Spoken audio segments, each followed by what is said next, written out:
including polio and hepatitis A. Another issue of the disposable diaper are the health effects. One common issue all parents see on their baby's bottom is diaper rash. When the disposable diaper was first becoming popular, diaper rash occurrence shot from 7 to 78%.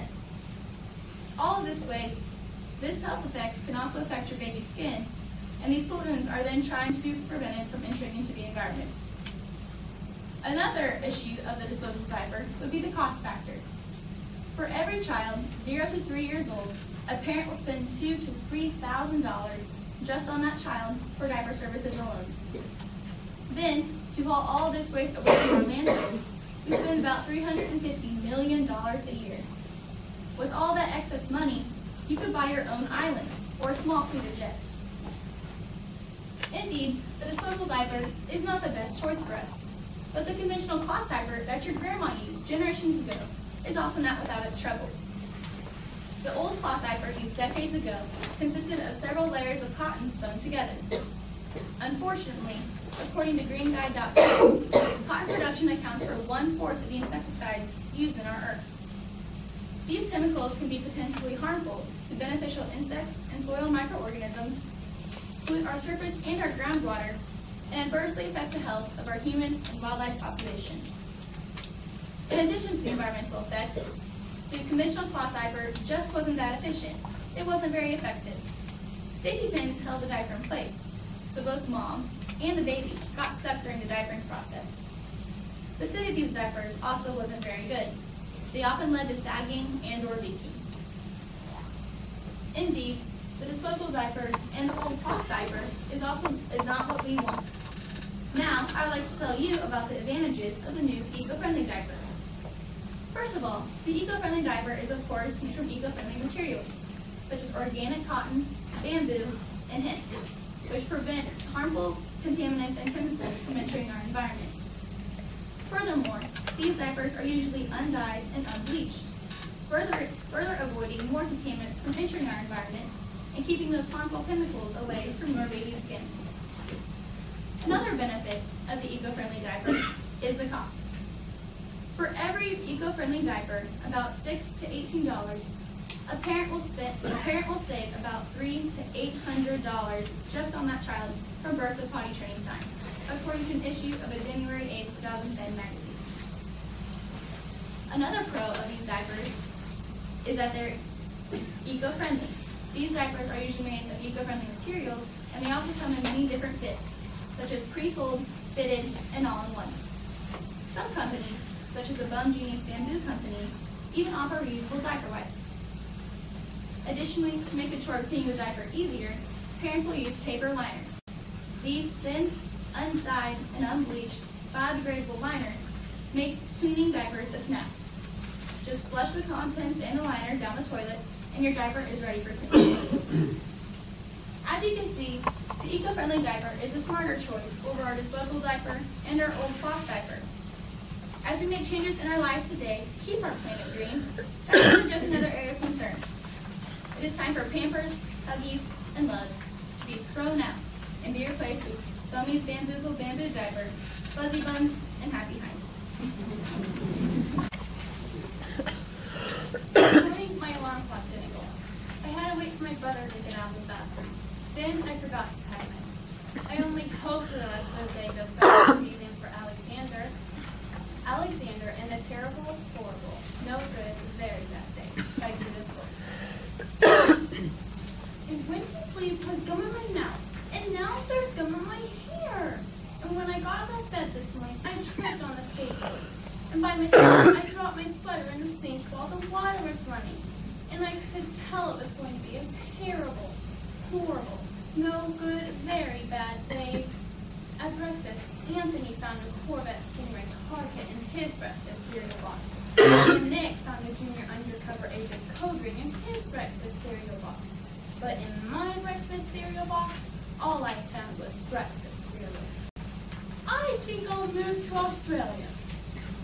In the carpool, Mrs. Gibson let Becky have a seat by the window. Audrey and Elliot got seats by the window too. I said I was being smushed. I said, If I don't get a seat by the window, I'm going to be car sick. No one even answered. I could tell it was going to be a terrible, horrible, no good, very bad day. At school, Mrs. Dickens liked Paul's picture of the sailboat better than my picture of the invisible castle. At singing time, she said I sang too loud. At counting time, she said I left out 16. Who needs 16? I could tell it was going to be a terrible, horrible, no good, very bad day. I could tell because Paul said I wasn't his best friend anymore. He said that Philip Parker was his best friend, and that Albert Moyo was his next best friend, and that I was only his third best friend. I hope you said I tacked, I said to Paul. I hope the next time you get a double-decker strawberry ice cream cone, the ice cream cart falls off the cone cart and lands in Australia. There were 2 cupcakes in Philip Parker's lunch bag, and Albert got a Hershey bar with almonds, and Paul's mother gave him a piece of Jelly Roll that had little coconut sprinkles on top. Guess whose mother forgot to put in dessert? It was a terrible, horrible, no good, very bad day. That's what it was, because after school my mom took us all to the dentist, and Dr. Fields found a cavity just in me. Come back next week, and I'll fix it, said Dr. Fields. Next week, I said, I'm going to Australia.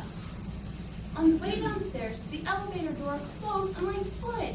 And while we were waiting for my mom to go get the car, Anthony made me fall where it was muddy. And then when I started crying because of the mud, Nick said I was a crybaby. And while I was punching Nick for saying crybaby, my mom came back with the car and scolded me for being muddy and fighting. I'm having a terrible, horrible, no good, very bad day, I told everybody. No one even answered. So then we went to the shoe store to buy some sneakers. Anthony chose white ones with blue stripes. Nick chose red ones with white stripes. I chose blue ones with red stripes. But then the shoe man said, we're all sold out. They made me buy plain old white ones. But they can't make me wear them. When we picked up my dad at his office, he said I couldn't play with his copying machine. He also said to watch out for the books on his desk. And I was careful as could be, except for my elbow. He also said don't fool around with his phone. But I think I called Australia. My dad said, please don't pick him up anymore. It was a terrible, horrible, no good, very bad day. There were lima beans for dinner, and I hate limas.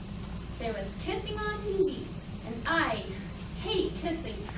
My bath was too hot, I got soap in my eyes, my marble went down the drain, and I had to wear my railroad train pajamas. I hate my railroad train pajamas. When I went to bed, Nick took back the pillow he said I could keep. He also said that the Mickey Mouse nightlight burned out. And I bit my tongue. The cat wants to sleep with Anthony, not with me.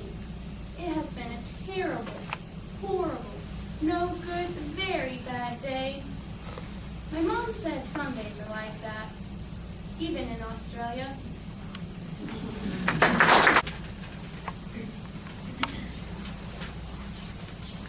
Dirty words, bad words, cuss words, swearing, expletives, profanity, whatever you want to call it. We have been taught by society and our parents wielding a bar of soap not to say them. Even the government has taken drastic measures to make sure that we don't hear them, with varying degrees of success. People from every race, class, and level of education swear, but studies are showing that people with dirty mouths may be experiencing benefits that those with squeaky clean mouths don't. But do the benefits outweigh the costs? Today, we'll answer this question by first examining the history of swearing, the social aspects of it, and finally, the benefits and fallout that come from society's dirty mouths. Virtually every language in every culture from around the world has its own set of dirty words. Even different dialects of the same language can have different swear words. comes from the early belief of word magic, or the belief that spoken word holds power. Some cultures, especially those with no written language, believe that a person can either be blessed or cursed by swearing, or otherwise affect the world. People who speak more than one language often use dirty words from different languages, but find that the one from their own mother tongue hold the most emotional impact. Swear words can usually be divided into one or two categories: deistic, related to religion, or visceral, related to the human body and its functions.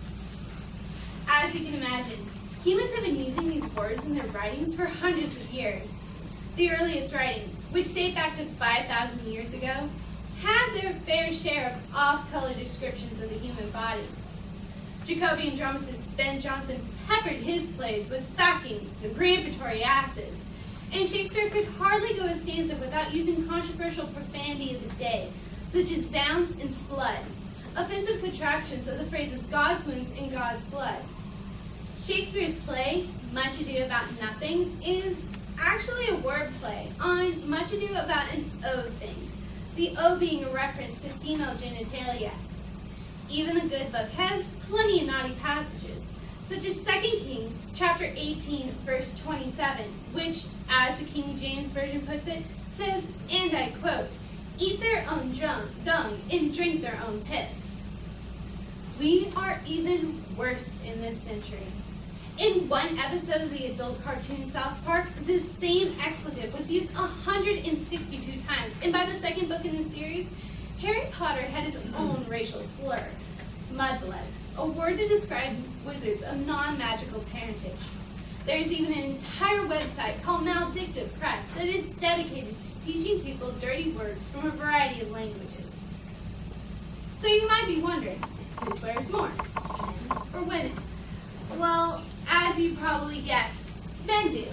But women's swearing is more context specific.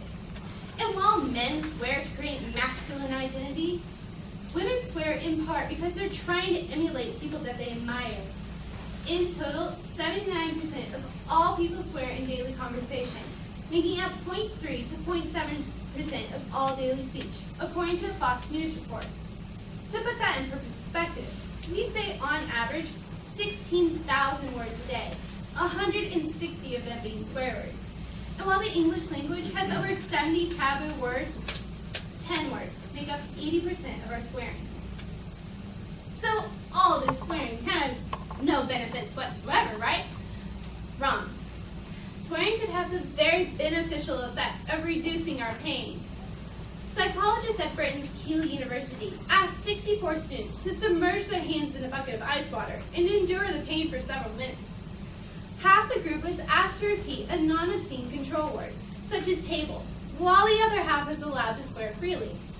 Those who were allowed to shout these bad words were able to endure the pain longer, 40 seconds longer on average. The fact that shouting obscenities could help us reduce our pain is probably a deep-rooted primal instinct. If you step on a dog or cat's tail, it'll yelp or squeal. Swearing is our human distress call. It can also trigger our flight or fight responses. Those who said these bad words had heart rates that were consistently higher than those who repeated the non-obscene control word. Swearing could also have benefits within the workplace. A study published in the British Leadership and Organization Development Journal said that frequent swearing within the workplace could create solidarity among staff and enable them to express themselves more freely. Not only is this right out of the Military Morale Building Handbook, but Donald Trump is also cited as source in his blog and fully agrees with his findings. But while the Donald may feel this way, many bosses probably don't, as well as many other people in society. In fact, most people share the same opinion, but there is a time and a place. While what you say in the locker room and in the confines of your own bedroom is of your own concern, when you're in public, please clean it up a little bit. An Associated Press poll found that 74% of women said that they were bothered by profanity, along with 60% of men. The survey also found that among those interviewed, swearers and non-swearers alike, all said that they don't like it when people swear for no reason. While I'm not saying that the occasional bad word is uncalled for, when getting cut off, while giving birth, etc., I am saying that we should cut it back a little. Please, don't be the person that averages 40 F-bombs per minute. We don't want to hear it. Our swearing is also affecting your children. Because adults are swearing more, children are swearing more as well. They are also swearing at a younger and younger age.